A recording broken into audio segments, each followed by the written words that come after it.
Good afternoon. I really appreciate the media for extending their time today and over the past couple of days. What you do for our game and what you do for our conference means the world to us, and we appreciate the exposure, the good, bad, and ugly of it, and we want to send our salute to you. Secondly, I want to send deep regards from our president of our university, Dr. Bryant Blake, our athletic director, Charlie Cobb. They send deepest regards from the university, and they wish they could have been here today. Thirdly, I would like to commend Commissioner Gill and all his work that he has done for the conference. He and his staff do a tremendous job of aligning us as coaches and a conference in a unified vision, along with his other staff members that work with him. I also like to thank the hospitality that you all have presented to us thus far. It has been a first-class event in a first-class city. Had opportunity to eat some great food, and just piggybacking on my first time in New Orleans was back in 1996. I was training for the NFL Combine by the great Tom Shaw, so I have some familiarity with this city, and the food has not changed. Digging back into Georgia State football, last year was a whirlwind for me as a head football coach, being hired late in March, having to stop spring ball, hire a coaching staff, then restart spring football by implementing the 3 phases, offense, defense, and special teams, and ending all those before the portal window opened to acquire and retain the correct players was definitely a tough task. We did go 3-9 last year, unfortunately, but I do feel like the foundation was laid for our program, and it will show by the 45 players that return from that season that how we go about our everyday business is a way that we're going to work in the future. We had 4 one-score losses last year, which kind of promoted the theme this offseason of finish.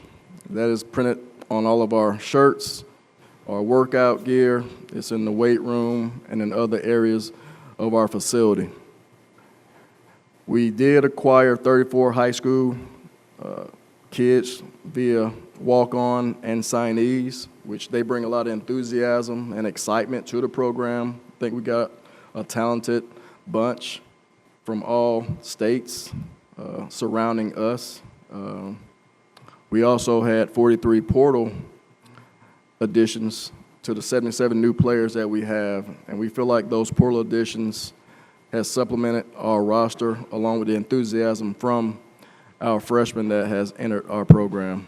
But ultimately, the direction of our program is going to be spearheaded by the 45 guys that return, and 2 of those players that are with me today, Ted Hurst, a receiver who has got Sun Belt accolades and preseason recognition, and also Henry Bryant, who graduated this spring, which I'm very proud of. And we also had the highest GPA with the football team this past spring, which I want to applaud our academic staff and our student athletes for working diligently and making that goal come true. With that being said, I will open it up for questions. We'll now open the floor for questions. For those of you in the room, if you have a question, please raise your hand and we will get a microphone to you. For those of you joining us on Zoom, we ask you to please type your questions into the chat and we'll read them here in the room. And Coach, we have a Zoom question already. You said last year that your team was a work in progress. Can you compare where your team was last year at this time to where they are this year? Really can't compare, but I can say the 77 additions, we've created competition in every single room, and we feel like competition will help push the needle from a standpoint of accountability and also competitiveness. Holding our team accountable is really one of our tiers that our players must uphold, and with the leadership of our 45 returning guys, they understand how we practice, They understand what it takes in the off season, in the weight room, and in summer conditioning, and they have really done a tremendous job of pushing that agenda forward. And two of these guys will probably speak on that a little bit further. I think the 4 C's that we really embrace our program with of commitment, competitiveness, composure, is really the 4 outliers that push us to a different standard. Brady Weiler, Panther Talk. I'll help you out right there and ask about that to the players. How have you seen the energy in the program over the spring and summer workouts? Could you repeat that question again? How you've seen the energy, what the energy levels have been in the summer and the spring workouts? Yeah, so we happen to lift and condition by group. So with that being said, it makes everyone push the level of competition with everybody wanting to being able to compete and, be first within the sprints or lift the biggest weight. It just pushes people to do better. Yeah, I would say, the energy level starts with the coaches. They come in every morning, high energy, very enthusiastic, and I feel like that, opens the door for the players to follow right behind them. They lead the way with the energy, and we follow right behind them. And even some days, other players, they come in with more energy than others, and it it's contagious. That's what I could say. We have a Zoom question from Matt Cummings for Coach. There's been a good bit of community service, outreach, and involvement from your team this offseason, ranging from helping with school supplies for kids in Atlanta to players learning about financial literacy. Can you speak on what it means to see your players making positive efforts? Yeah, we want to make sure that we practice what we preach when we recruit our student athletes.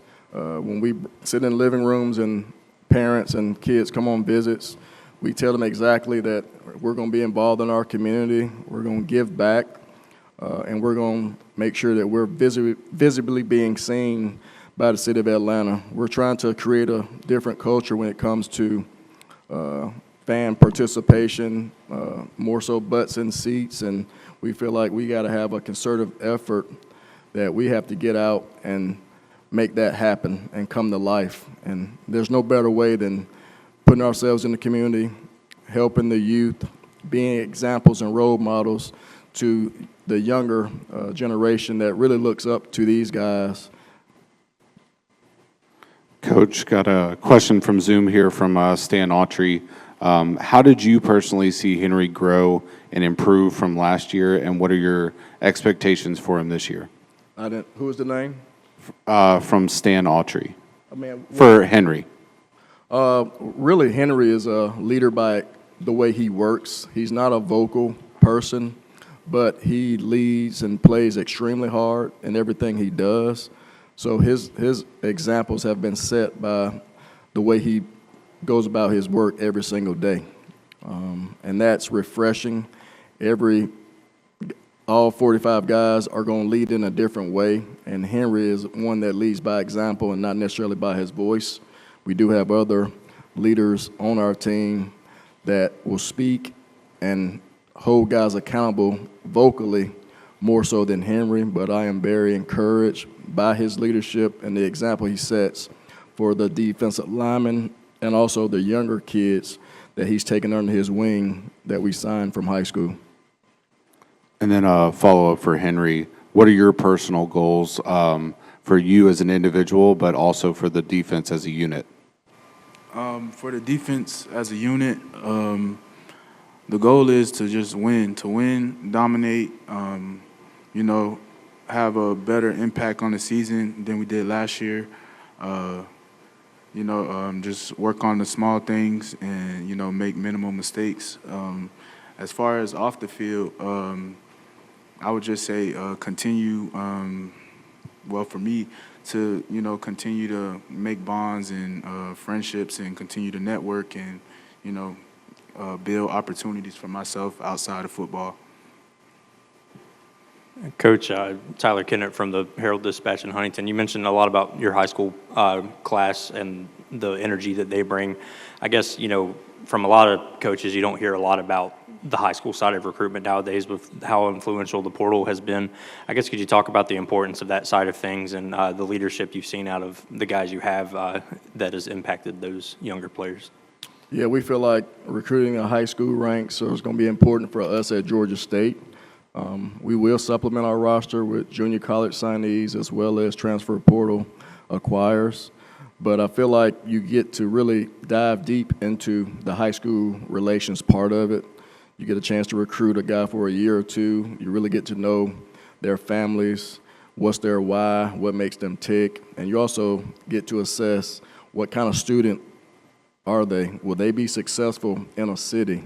Is this the right person to come into our program and fit what we want to do as an organization? So that's going to be the way we cut our teeth in recruiting from here and moving forward. We're off to an outstanding start with the 26 signing class, but the 25 class will really be, my first class that will kind of signify kind of what this class will really mean and what the development piece will be. Of course, development is a little bit different in this walk of college sports right now with the transfer portal and with guys being able to leave when they choose, so to speak. But we do feel like fostering those relationships over time and being genuine and honest, that those retention rates will increase. And instead of us having 45 players to return, the next year we're hoping for 60 to 65 guys returning, and that will build that continuity to establish our winning program. I've got a question for Ted from Matt Cummings. Ted, you've been named to the Dean's List and the preseason All-Sun Belt first team. How difficult is it to balance playing football and your studies at such a high level? Yeah, so on that part, I'll say it's not so much of very hard because that's my main focus. So I'm just taking it step by step every day and making sure I get the tasks done week by week, day by day.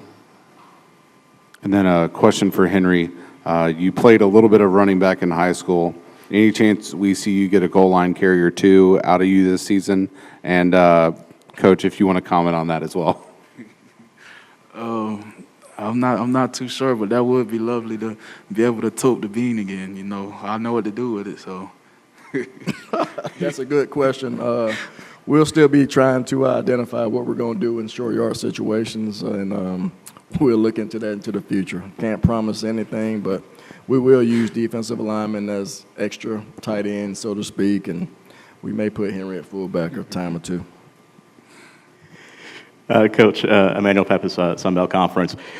Just talk about, and we've heard coaches talk about the importance of scheduling and being intentional about it and how it prepares you guys for what is a tough conference schedule year in and year out. And you have a couple of road games against A4 teams in your non-conference this year. Just talk about the importance in scheduling and kind of being intentional with that. Well, I inherited this schedule, and it is a very tough first 4 games, but at the same token, we're not looking at Ole Miss right now, but playing an opponent like Ole Miss that's top 10 annually in every statistic in football and recruiting with the resources that they have will be a welcome challenge.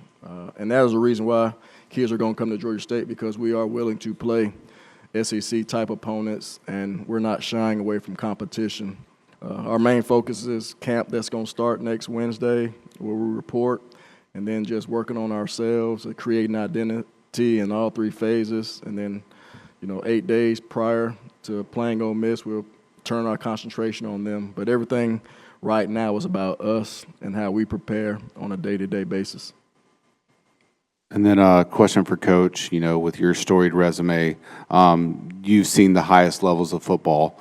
Going through your first year in the Sun Belt, what was kind of the expectation, and then what were some things that you learned about the level of competition?